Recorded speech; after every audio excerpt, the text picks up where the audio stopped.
Hi, everyone. I'm Turkel. I'm a professor in the history department. My work focuses on computational methods, but also a variety of research topics in the histories of science, technology, medicine, and environment.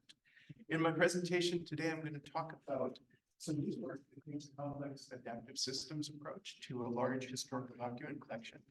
And my main argument is that by taking such an approach, we can generate new research questions that are both historical, that is questions about the past, and also historiographical, that is questions about how we learn about and write about the past.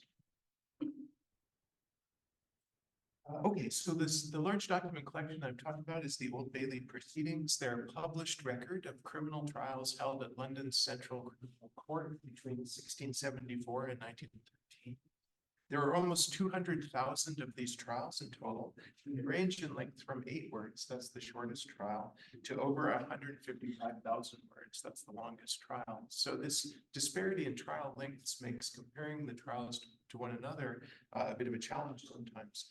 Now, the proceedings in total are about 127 million words, so no one has been able or will be able to read them in their entirety. About 20 years ago, they were transcribed, digitized, transcribed, marked up with XML, and made available. My colleagues and I have been studying these proceedings, the digitized proceedings, using machine learning, text mining, and other methods for many years now. And this figure, just to give you one example, this figure shows all of the trials in the Old Bailey, almost 200,000 of them. The trial length in words and a log scale is plotted against the year of the trial on the x-axis. And when we're able to visualize the entire collection like this, we started to see patterns that we've never been able to see before. If you look at this graph, I'll just point out one thing. The length of the trial separates into 2 horizontal bands after 1850. There are trials that are less than 100 words, and there are trials that are more than a few hundred words, but there are very few trials around the 100-word length. And given the nature of the sources, this means that we're observing a pattern that unfolds over many decades, and that it's the unintended consequence of tens of thousands of individual decisions. My colleague, Tim Hitchcock, he's the legal and social history specialist, and I do most of the computational stuff, but we argued together that this pattern reflects, among other things, the rise of plea bargaining in the British legal system. Now, there are many ways that we might take a complex adaptive system to the Old Bailey. Criminal trials provide historical evidence for many things, for human societies, for culture, for law, for natural languages, cities, ecosystems, individuals, institutions. And as you know, every single one of these entities at different levels of analysis has been given a complex systems explanation. What I'm going to do is I'm going to approach the space of the documents themselves from an influential model, the NK model of Stuart Kaufman's. This is relatively old, it comes from the 1990s. And I want to stress that the work is loosely based on Kaufman's model, because I'm investigating a space that was created by hundreds of thousands of human actors over a space of a couple of centuries, whereas in his work, he's approaching kind of artificial systems that are computer generated. So some of the order that we observe in the Old Bailey proceedings is spontaneous order. And this spontaneous order, in the words of Adam Ferguson, is the product of human action, but not the product of human design. Now, Kaufman's NK model may not be familiar to everyone, so I'm going to give you the 30-second summary, which is not going to do the model full justice. Fair one. This is full justice. Anyway, Kaufman considers an abstract space of genes, and he represents genes as bit strings. And you move through the space by flipping bits, which he refers to as one-bit mutation. If there are n genes, and each gene has an average of k interactions with the other genes, then the fitness depends on all of the genes in a genotype and on all of those interactions. And working with randomly generated spaces, what Kaufman shows is that adaptive walks in this space. If you're familiar with evolutionary theory in a kind of computational sense, you might think of it as a walk through a landscape of possibilities. He shows that as long as k is relatively low, as long as you keep the interactions relatively low, adaptive walks are quite easy. But as k increases, the fitness landscape becomes more jagged, the walks become more difficult, because in a rugged landscape, the fitness of one gene very informed about the fitness of its next door neighbors, and that's what prevents a kind of adaptive walk. This figure shows a very simple example. It's from his book. There's 8 possible 3-bit genotypes with 2 random interactions each. So this is n equals 3, k equals 2 system. Since each genotype has 3 one-mutant neighbors, the space can be represented as a cube. And on this figure, with these randomly generated interactions, there are 2 local maxima. Those are the circled corners, and they have a fitness of 0.83, which is the global maximum, and 0.07, respectively. Okay, so let's take this back to the historical example. As I mentioned, all of the trials in the Old Bailey Online have been marked with tags. And the tags indicate things like the category of offense, things like theft and larceny, the gender of defendant and victim, the verdict, the punishment, and dozens of other characteristics of the trial. So each of these trials has all of these XML tags that have been added to it. And we can think of the set of all possible combinations of tags as yielding a parameter space. It's possible for multiple trials to have the same tags in this space. So on the left-hand side of this figure, there are more than 6,500 trials that are grand larceny theft, where the defendant and the victim failed, the guilty verdict was returned, and the punishment was transportation. This is shown on the left column, and if you think about this as a space, this more than 6,000 are all located at the same point in the same parameter space. On the other hand, it's also possible for a single trial to have a completely unique collection. There's exactly one trial that was a violent highway robbery theft where the defendant's gender was indeterminate, the victim was male, the verdict was guilty, and the defendant was executed. And in the tag parameter space, this little trial is sitting by itself, their neighbors. Now, if we relate this back to the NK model, we could say that we can imagine starting with a set of tags and flipping one of these switches. So perhaps we start with a tag set and change from verdict guilty to verdict not guilty. We've jumped in our space. This gives us both a way of considering how to move through the space, and also gives us a way of measuring distance. The more similar the 2 tag sets are, the more values they have in common, the closer they are in the space. And we can also imagine, if we get to the K part of Kaufman's model, we can also imagine that some of these tags are necessarily related. For example, a grand larceny is always a kind of a theft. So those 2 tags are going to always be related, but there will be many other incidental relationships between the tags and thus between the trials that we can set out to discover. Now, if we plot the number of trials that belong to a particular set of tags, we get the long tail distribution that we might expect from this kind of thing. Almost 50,000 trials, about a quarter of the total, fit into one of only 22 different tag categories. So these are parts of the space that are very different. And of these 22 categories, 21 of them are about theft from a male victim. So if you want the forward summary of what the Old Bailey represents over a period of 2.5 centuries, it represents theft from a male victim. That is maybe as much as 90% of the trials in this collection. Now, on the other hand, almost 10,000 of these trials, or about 5% of them, have a completely unique tag set. Each one of those is sitting by itself in this parameter space. And these 2 extremes, the typical and the atypical, suggest a different range and different ways of doing historical work with the proceedings. So let's start with the typical ones. If we start with these typical trials and the ones from the 21 categories, we find that almost 47,000 of them are thefts from a male victim, and they're located in a very dense region of tag parameter space.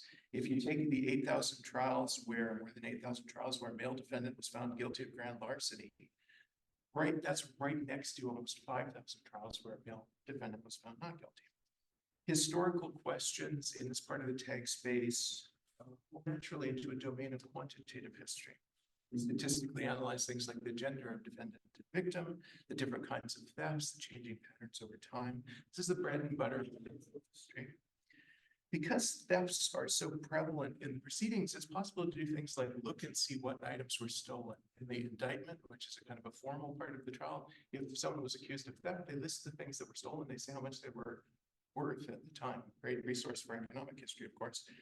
I worked with an art historian and a social historian to do a project where we tried to look at the material culture of London over these 2 centuries through the eyes of thief. What kinds of things were stolen and why?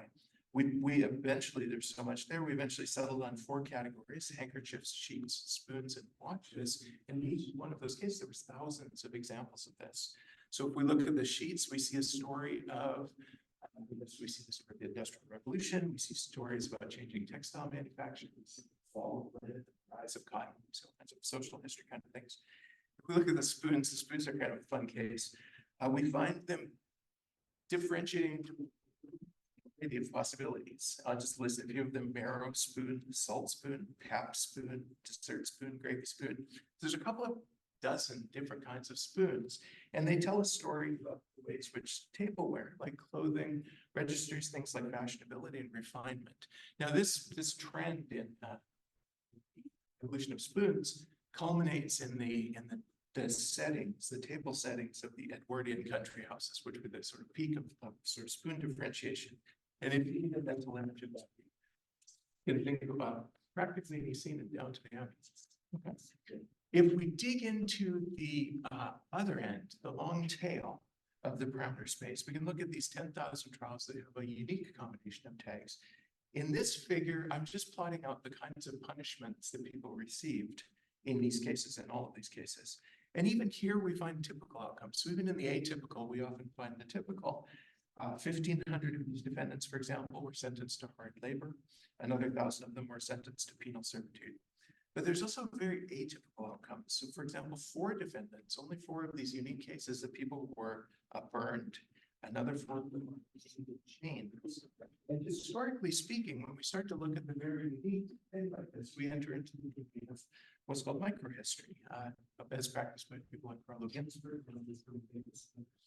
We read outwardly the unique case. The unique case helps us to reveal factors which might otherwise go unnoticed because we're looking at statistical averages or patterns. The interesting thing about the record space, in this case, the complex data systems perspective, it allows us to precisely define what so we don't just have to appeal to kind of like, isn't this an interesting story? We can say, this is why it's unique. This is what makes it an individual thing. We can also use this perspective to suggest research questions about how we write about them. These are historiographical questions rather than historical questions per se. The ways that our knowledge of the past is shaped by the findability of online sources is very important. It's a subject that's only beginning to be understood or even investigated.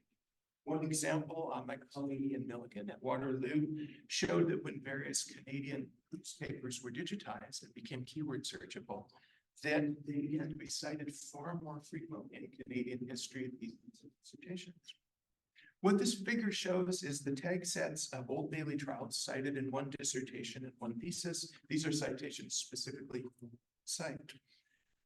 In these networks, the size of a node reflects the number of trials, the number of cited trials that are located at that position in tag space. The nodes connected with vertices in the figure have between 6 and 8 tags in common, so they're close to one another in the space.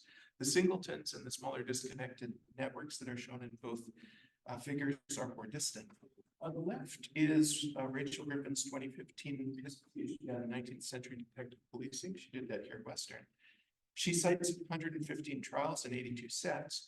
Now, detective policing was an innovation of 19th century British law enforcement. Is not represented explicitly with the tags. Partly that's for historiographical reasons. When the people started digitizing and transcribing this collection, they started in the 17th, 18th century. And because there are relatively few sources, that legal history is and criminal history is relatively well known. So they use the tags and categories they expected to see. No one had done much work in the 19th century because there's tens of thousands of trials and they're very similar. So as we get into the 19th century, things like the rise of plea bargaining or the rise of policing haven't been explicitly represented in these tags. If they had started at 1913 and worked backwards, they go completely different. Anyway, there are no police tags. And so Rachel's citations, we would expect to find them spread across tag sets. Again, clustered a lot in places like that, and that is in fact wrong. On the right is Alice Lee's 2010 MA thesis on theft and infanticide. She cites 66 trials and 39 tag sets. Both categories of crime are explicitly represented in the tags. So on the left side of the network, we see a large collection of infanticides in a single node. And on the right side of Alice's network, we see the theft spread across a bunch of tightly coupled or closely related spaces. Now, what can we do with this kind of representation? Well, as we know from network science, network theory, we can use measurements like bridging and centrality and so forth to study this. So if we can represent something as a network, we have all kinds of powerful tools to address questions of things like findability. This is not as closely related to the NK model because there's no sense in which there's a universal fitness that describes the space. Everyone who consults the space is looking for trials as evidence to support different kinds of investigations. But we can find whether the structure of the space itself affects in some way how people look at and find trials and make use of them to influence their kind of work. This is part of a larger and ongoing project, but I'll just mention that. In my current research, I use a number of sort of computational methods to make things more findable for people. But one of the things that I would be doing with spaces like this is to try to create a tool that uses knowledge of the structure of the space to help surface things for people, sources for people that they might be interested in. But thank you.